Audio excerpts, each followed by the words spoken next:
आनंदम की खूबसूरत यात्रा में आप सभी का स्वागत है।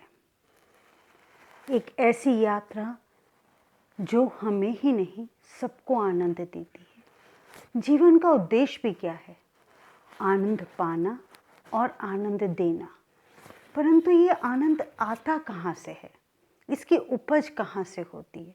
क्या इसे खरीदा जा सकता है या ये अनमोल है, इसकी कोई कीमत नहीं है? क्या ये कहीं बाहर उपलब्ध हो सकता है या ये हमारे भीतर है? ऐसे अनेक प्रश्न हैं जिनका उत्तर आपको और मुझको मिलकर खोजना है।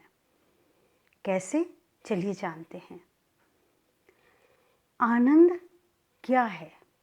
किसी रोते हुए को हंसाना आनंद है या किसी धनवान व्यक्ति से उसके पास बैठकर उसके साथ एक अनंत लंबी यात्रा पर उसकी बहुत महंगी गाड़ी में बैठकर निकलना आनंद है? हवाई यात्रा करना आनंद है या गांव की पगडंडियों पे चलना आनंद है? पैदल चलना आनंद है या फिर बहुत बहुत खूबसूरत किसी शहर में जाना, किसी पहाड़ की यात्रा करना, किसी मनोरम दृश्य को देखना आनंद है? आनंद तो ये सभी है, परंतु आपको और मुझे किस आनंद की तलाश है? चलिए ये जानते हैं। क्या आपको पता है कि दुनिया में सबसे ज़्यादा, इस ब्रह्मांड में सबसे ज़्यादा शक्तिशाली कौन है? वो जिसके पास बहुत अधिक धन है या फिर वो जिसके पास बहुत अधिक सत्ता या ताकत है, जिसके पास प्रभुत्व है, जिसके इशारे पर दुनिया में कुछ भी हो सकता है? कौन है इतना शक्तिशाली? ये शक्तिशाली नहीं है, क्योंकि धन वो तो आएगा और जाएगा, ताकत वो भी आएगी और जाएगी। तो ऐसा क्या है जो ना आएगा ना जो जाएगा, जो आपके भीतर है, आपको खोजना है? क्या आपको पता है कि इस ब्रह्मांड का सबसे शक्तिशाली मनुष्य कौन है? आप। सिर्फ और सिर्फ आप। कैसे? क्योंकि आपके पास वो शक्ति है कि आप रोते हुए को हंसा सकते हैं। आपके पास वो शक्ति है कि मृत प्राय आदमी में आप प्राण डाल सकते हैं। आपके पास वो शक्ति है जो एक बहुत हंसते खिलखिलाते व्यक्ति को बिल्कुल मुरझा सकते हैं। तो हुई ना आप में ये ताकत? एक हंसते हुए को रुलाना और एक रुलाते हुए को हंसाना हर किसी के बस की बात नहीं। एक पराकाष्ठा की हद तक सकारात्मकता और एक बहुत पीड़ादायक नकारात्मकता। आपके पास क्या है? सच कहूं तो आजकल हम सब के पास सिर्फ और सिर्फ नकारात्मकता है, नेगेटिविटी, सिर्फ और सिर्फ बुरा देखने की दृष्टि। तो आनंद की इस यात्रा में आज हम जिस ताकत को ढूंढेंगे, जिससे हम सबसे ज़्यादा शक्तिशाली बन जाएंगे, वो है शब्दों की ताकत। वो शब्द जो आपके मुंह से उच्चारित होते हैं, वो वर्ड्स जो आप बोलते हैं। क्या आपको पता है कि शब्दों में कितनी ताकत होती है? हमारे आसपास सब कुछ टूटा हुआ, बिखरा हुआ हमें दिखाई देता है। बहुत लोग मुस्कुराते हुए दिखाई देंगे। अनजान लोग जब आपके संपर्क में आएंगे, वो बहुत सहजता से बात करेंगे, बहुत प्यार से भी बात करेंगे, पर कहीं कुछ तो ऐसा होता है जो उनके भीतर सला रहा होता है। और ऐसे में आपकी दी गई पीड़ा उनके जीवन को और अधिक दुखदायी बना देती है। समझने के लिए कुछ कहानियों के संसार की पोटलियों में जाते हैं, उन पोटलियों को खोलते हैं, क्योंकि पोटलियाँ बड़ी शक्तिशाली हैं। एक छोटी सी कहानी मैं आपको सुनाती हूँ। एक जंगल में नौजवान चीता था। माता पिता भरण पोषण कर रहे थे। ऐसा एहसास हुआ कि भाई अब मैं बड़ा हो गया हूँ, क्यों ना स्वयं ही अपने शिकार का इंतज़ाम करूँ। निकले भाई शेर भाई, या चीता कहें हम तो ज़्यादा अच्छा होगा। तो चीते साहब निकले और निकलने के बाद उन्होंने सोचा, जब इधर उधर दृष्टि दौड़ाई तभी एक लकड़बग्गे महाशय आ गए। उन्होंने उन्हें रोका और कहा, अरे छोटू, कहाँ जा रहे हो तुम? अब एक बार तो टकटकी लगाए चीते ने देखा कि मुझे आवाज़ किसने दी। ओहो, तो लकड़बग्गे साहब हैं। चीते ने कहा, भाई शिकार पे निकला हूँ। लकड़बग्गे ने हंसते हुए कहा, अभी तो तुम्हारे खेलने कूदने के दिन हैं, तुम बहुत छोटे हो, तुम्हें शिकार करने की ज़रूरत कहाँ है, अभी तो तुम्हें उसका अनुभव भी नहीं है, तुम कहाँ शिकार कर पाओगे। हाँ, ये तुम्हारे बस की बात नहीं है। और बिना किसी अनुभव के चीता उदास हो गया। दिन भर बेमन इधर से उधर घूमता रहा। अगली सुबह फिर एक बार शिकार पे निकला। इच्छा तो नहीं थी, परंतु फिर भी बड़ा मन दुखी करके वो बाहर निकला। उदासी से वो इधर उधर देख ही रहा था कि एक बूढ़े बंदर ने उसे देखा और पूछा, कहाँ जा रहे हो बेटा? बंदर मामा, शिकार पर जा रहा हूँ, चीता बोला। बहुत अच्छे, बंदर बोला। तुम्हारी ताकत और गति के कारण तुम एक बेहद कुशल शिकारी बन सकते हो। जाओ, तुम्हें जल्द ही सफलता मिलेगी। यह सुन चीता उत्साह से भर गया और कुछ ही समय में उसने एक छोटे से हिरन का शिकार कर लिया। कुछ समझे आप? नहीं समझे? तो फिर हम समझते कि व्यक्ति वही है, माहौल वही है, पर दो ताकतें हैं। शब्द, ऐसी ताकत जिसने एक चीते के आत्मविश्वास को चोट पहुंचाई, और एक ऐसी ताकत जिसने टूटे हुए आत्मविश्वास को वापस से जोड़ दिया। क्या बनना चाहते हैं आप? पीड़ा देने वाले या पीड़ा को हरने वाले? देखिए, बहुत ये मन में प्रश्न आता है जब बात होती है कि हम समाज को क्या दे सकते हैं, हम अपने परिवार को क्या दे सकते हैं। तो हमारी दृष्टि, हमारी सोच सिर्फ कहाँ तक जाती है? हर वो चीज़ को जो हम पैसे से खरीद सकते हैं। हम कभी ये समझ ही नहीं पाते तो कि भौतिक चीज़ें, पैसे से खरीदी गई चीज़ें तो बहुत दूर की बात है। अपने अंतर मन में तो झांक के देखिए। ईश्वर ने आपको सबसे बड़ी शक्ति दी है, अपनों को खुश करने की। आपका एक शब्द, मैं हूं ना, बहुत ताकतवर है। आजमा के तो देखिए, देखिए आप कितने शक्तिशाली हैं। एक बार अपने अंतर्मन में झांक के तो देखिए कि जब आप अपने शब्दों को उच्चारित करते हैं तो आप किन शब्दों का प्रयोग करते हैं। क्या आपने देखा है, जिसका कद छोटा है और आप मजाक में भी उसे बौना कहते हैं तो उसकी आंखों में कितना दर्द उभर कर आ जाता है। जब एक व्यक्ति जिसके सर पे बाल नहीं है और आप बहुत उपहास करते हुए कहते हैं कि गंजा है, तो उसका मन कितना हताश और उदास हो जाता है। और वहीं जब आप अपनी स्कूली शिक्षा में भी, कॉलेज में भी, ऑफिस में भी, घर में भी किसी की शारीरिक अक्षमताओं का मजाक उड़ाते हैं तो उनको कितनी पीड़ा होती है। कभी जानने और समझने की कोशिश की है? नहीं, क्योंकि हम में से अधिकांश बोलने से पहले तो सोचते ही नहीं हैं, और यही शब्दों की ताकत को ख़त्म कर देता है। तो मुख से कोई भी शब्द निकालने से पहले रुकिए, थमिए, उस शब्द की ताकत पे विचार कीजिए। ये विचार कीजिए कि आपका ये शब्द मारक ना बन जाए, ये शब्द चोट पहुंचाने वाला ना बन जाए। आपसे, आपके मुख से निकला हुआ, आपके मुंह से निकला हुआ शब्द किसी के सारे जीवन की खुशियों को ना लूट ले। पहचानिए शब्द की ताकत, बहुत ताकतवर है शब्द। कुछ और जाने, कुछ और सुने और फिर शब्दों की ताकत पर फिर से मनन करें।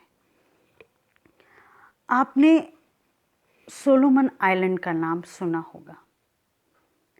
वहाँ के जो आदिवासी हैं वो पेड़ स्वयं नहीं काटते, तो क्या किसी और से कटवाते हैं? भाई, ऑर्डर देने की पॉलिसी तो वहाँ हो नहीं सकती। क्यों नहीं हो सकती? क्योंकि स्वाभाविक तौर पर एक आइलैंड है, एक द्वीप है जो सबसे दूर नितांत अकेले रहने वाले लोगों का है। और वहाँ रहने वाले लोग जो ट्राइबल्स हैं, जो आदिवासी हैं, वो पेड़ को नहीं काटते। फिर क्या करते हैं? वो क्या करते हैं? सब इकट्ठे हो जाते हैं और फिर पेड़ के पास खड़े होकर उसे कोसना शुरू करते हैं। निरंतर करते रहते हैं तब तक जब तक कि पेड़ सूख नहीं जाए। और जब पेड़ सूख जाता है तो टूटकर गिर जाता है। तो जब पेड़ पर यह असर हो सकता है तो एक मनुष्य पे कितना गहरा असर हो सकता है, ये सहज कल्पनीय है। तो जानने की कोशिश कीजिए कि ईश्वर ने आपको एक ब्रह्मास्त्र दिया है, एक ऐसा ब्रह्मास्त्र जो किसी का भी हनन कर सकता है, किसी के लिए भी मारक हो सकता है। तो प्लीज़ इस ताकत का इस्तेमाल मत कीजिए। और हम में से अधिकांशता, लगभग सभी शब्दों की ताकत को नहीं समझते। हमारे लिए शब्द एक ऐसा साधन बन गए हैं जो सिर्फ उच्चारित होते रहते हैं, निरंतर हवा की गति से बहते रहते हैं, बिना ये सोचे कि हमारे शब्द किसी का वजूद हिला सकते हैं, किसी का अस्तित्व खत्म कर सकते हैं। हमें ये समझना होगा कि हमें साधक बनना है, वो साधक जो खुशियों को बांटता है। जब बात हम खुशियों को देने की बात करते हैं, जब हम आनंद को देने की बात करते हैं, जब हम गिविंग की बात करते हैं, अगर देना है ना तो सबसे पहले लोगों के चेहरों पे मुस्कुराहट देना शुरू कीजिए। और वो मुस्कुराहट आपके शब्दों से आएगी, आपके कार्यों से आएगी। लेकिन कार्य तो बाद में देखे जाएंगे।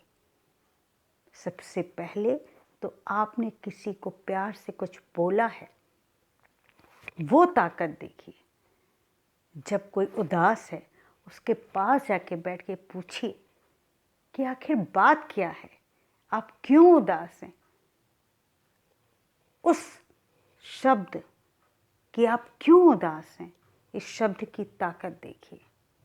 जब कोई हताश है, जो टूटा हुआ है, उससे ये कहिए कि आपकी उदासी का कारण क्या मैं जान सकता हूँ? और अगर ऐसा कोई रास्ता है जिससे आपके चेहरे पे मैं हंसी ला सकूं, तो देखिए दुनिया कितनी खूबसूरत हो जाएगी। एक बार कोशिश तो कीजिए, शुरुआत चलिए घर से कीजिए। कभी विचार किया है जो माँ आपकी जननी है, जब वो बहुत प्यार से आपके लिए कुछ बनाती है, कितनी बार आपने उन्हें कहा, माँ आपने खाना बहुत अच्छा बनाया है, मुझे बहुत अच्छा लगा? नहीं कहा ना? अगर नहीं कहा तो कह के देखिए। देखिए माँ के चेहरे पे जो मुस्कुराहट आएगी ना, आपको खुद महसूस होगा कि आपने बहुत खूबसूरत तोहफा अपनी माँ को दिया है। शुरुआत तो कीजिए। ये टूटे हुए को कैसे सहारा दे सकती है? ये एक परेशान व्यक्तित्व को कैसे बहुत काबिल बना सकती है? एक ऐसे व्यक्ति को जो जीवन में ये मान चुका है कि उसके भीतर कोई काबिलियत नहीं है, कोई ऐसी विशेषता नहीं है जो इस भागते दौड़ते संसार में उसको कहीं किसी पद पर पहुंचा सके, कहीं किसी लायक बना सके। और जब आप उससे कहते हैं कि विश्वास कीजिए, आप बहुत अच्छा लिखते हैं, आप बहुत अच्छा बोलते हैं, आप विश्वास कीजिए आप बहुत अच्छे लगते हैं, देखिए कैसे वो व्यक्ति निखर कर आता है। फिर एक कहानी सुने, और ये कहानी नहीं, ये जीवन का वो सत्य है जिससे शायद आप पहले परिचित हो चुके हो, और नहीं हुए हैं तो चलिए आज हम जानते हैं क्या वो सच है। मैं आपको बात बताती हूँ थॉमस एडिसन की। नाम सुना है ना? नाम याद आ जाएगा। कमरे में लाइट बंद कर दीजिए और फिर वापस से लाइट जलाइए। क्या जलेगा? बल्ब। अगर थॉमस नहीं होते तो पता नहीं बल्ब का आविष्कार कब होता। तो भाई बल्ब का आविष्कार करने वाले ही है ना थॉमस।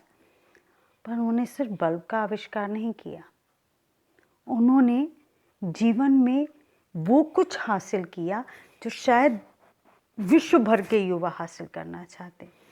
पर आपको पता है उनके जीवन का वो सच जो अमूमन आज की युवा पीढ़ी को तो नहीं पता। तो बात कुछ इस तरह की है कि एक बार वो अपने स्कूल से लौट कर आए।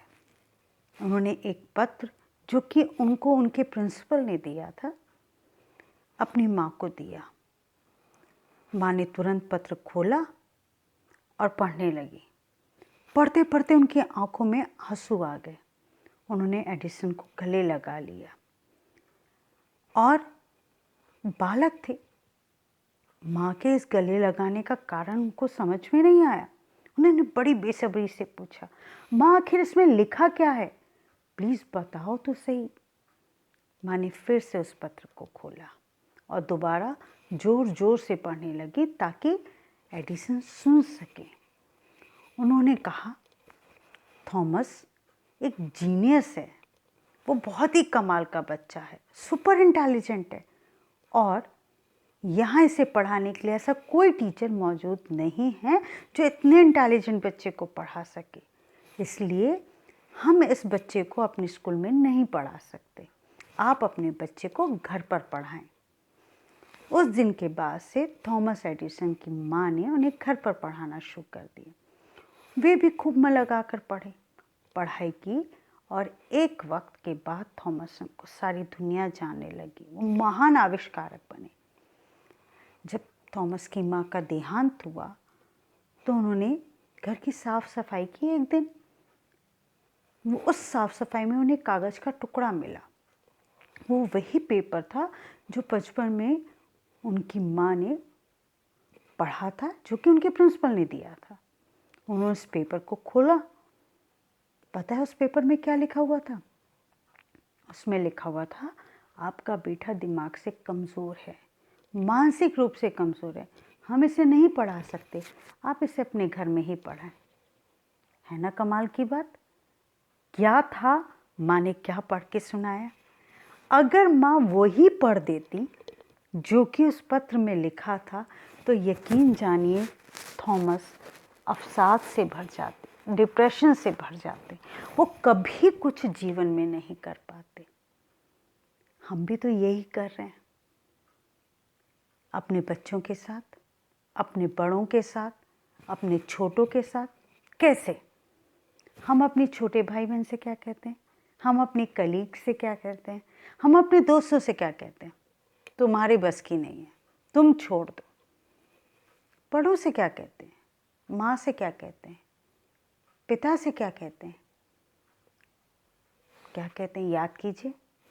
ये चीज़ आपके बस की नहीं है। मोबाइल, ये ऐप्स, ये व्हाट्सएप करना, आहा, ये आपके बस की बात नहीं है। ये आपके ज़माने की बात है ही नहीं।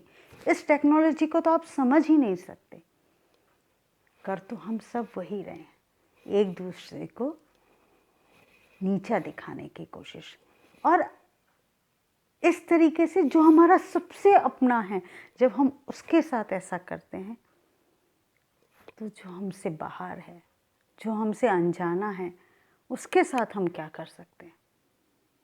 चलिए एक ऐसा संसार ढूंढते हैं, और ढूंढने की कहाँ ज़रूरत है, हम ही मिलकर बनाते हैं, जहाँ हम सिर्फ इस शब्दों का प्रयोग करके लोगों के जीवन में आनंद की अनुभूति कराएं, विश्वास की अनुभूति कराएं, उनके चेहरे पे मुस्कान लेकर आएं। शुरुआत तो आप ही को करनी होगी। शुरुआत घर से ही कीजिए, पड़ोस से कीजिए, अजनबियों से कीजिए। देखिए ये दुनिया बहुत खूबसूरत है, पर हाँ, इस समय आज के दौर में बहुत बदसूरत होती जा रही है। बदसूरती बाहरी नहीं होती, बदसूरती हमारे भीतर होती है। जब हम एक बहुत खूबसूरत चीज़ में भी बुराई ढूंढ निकालते हैं। आज अगर मैं एक चीज़ कहूँ जो मैं शायद हर बच्चे से कहना चाहती हूँ, हर अपने से कहना चाहती हूँ, हर अनजान से कहना चाहती हूँ, याद रखिए जो कुछ भी हमारे पास है वो हमारी ताकत है, परंतु सब कुछ हमारी कैपेसिटी में नहीं है। हमारी शक्तिहीनता कहीं ना कहीं है, और पहला उसका उदाहरण है हमारा वो स्वरूप, हमारा वो बाहरी स्वरूप जो हमारे हाथ में नहीं है। मैं गोरी होंगी या काली, पतली होंगी या मोटी, नाटी होंगी या लंबी, मेरे नैन नक्श बहुत सुंदर होंगे या मैं एक सामान्य शक्ल की होंगी, या हो सकता है उससे भी कम, मेरे बाल बहुत घने होंगे या मेरे सर पे चंद बाल होंगे। एक कुछ भी हमारे हाथ में नहीं है। हमारा शरीर अस्थायी है, परमानेंट नहीं है। फिर इसको देखकर ऐसी प्रतिक्रिया देना जो मन को आहत करे, कितना पीड़ादायक है। ये तो मनुष्यता नहीं। तो अगर आपको आनंद बिखेरना है तो जो ये शारीरिक सौंदर्य है, इससे परे मनुष्य को आंकना शुरू करें। और हाँ, अगर कोई हताश है, आपको लगता है कि कोई इस चीज़ को लेके भी दुखी है, तो उसे ये विश्वास दिलाएं कि ये बिल्कुल भी मायने नहीं रखता कि आप दिखने में कैसे लगते हैं। मायने ये रखता है कि आपका मन कितना खूबसूरत है। मायने ये रखता है कि आप कितना मन में ममतत्व, स्नेह रखते हैं। आप दुनिया के सबसे खूबसूरत इंसान हैं। जो भी खूबसूरती की पैरामीटर हैं वो सारे आप पूरा करते हैं, पर आप ईर्ष्यालु हैं, लोगों से घृणा करते हैं, सबको अपने से नीचा समझते हैं, घमंडी हैं। तो कितने दिन आप लोगों का प्यार पा पाएंगे? नहीं पा पाएंगे। तो ऐसे में अपने मन को खूबसूरत बनाइए। आइए देखिए, ये संसार बहुत सुंदर है, परंतु इसे सुंदर या बदसूरत सिर्फ आप ही बना सकते हैं। इन शब्दों की ताकत को पहचानें। आज से शुरुआत करें सिर्फ सकारात्मकता से भरे शब्दों का प्रयोग करने की। शुरुआत करें लोगों से कहने की कि आप बहुत अच्छे हैं। शुरुआत करें ये कहने की कि अच्छा, आपको ये नहीं समझ में आ रहा, कोई बात नहीं, मैं आपको समझाऊंगा। आप ये नहीं कर पा रहे, कोई बात नहीं, मैं आपकी हेल्प करूंगा। अरे, आपकी आंखों में आंसू, हाँ, ये अच्छे नहीं लगते। चलिए हम कुछ ऐसी बात करते हैं जिससे हम मुस्कुरा सकें। और अगर इन आंसुओं का कारण कुछ ऐसा है जिसे बांटा जा सकता है, तो चलिए हम बांटते हैं। इन शब्दों का प्रयोग करके तो देखें, कोशिश करें, बहुत खूबसूरत दुनिया हो जाएगी, आपकी भी और आपके अपनों की भी। और ये अपने एक या दो नहीं हैं, ये अपने हजारों हैं। तो आज से आप शब्दों की ताकत को पहचानेंगे।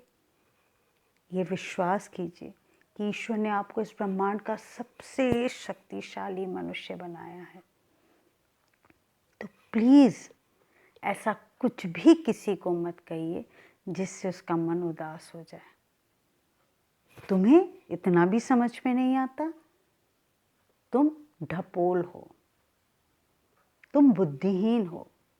माय गॉड, तुम्हें इतना ये कॉन्सेप्ट भी समझ में नहीं आया, ये तो एक किसी 4 साल के बच्चे को समझाया जाए तो भी समझ में आ जाएगा।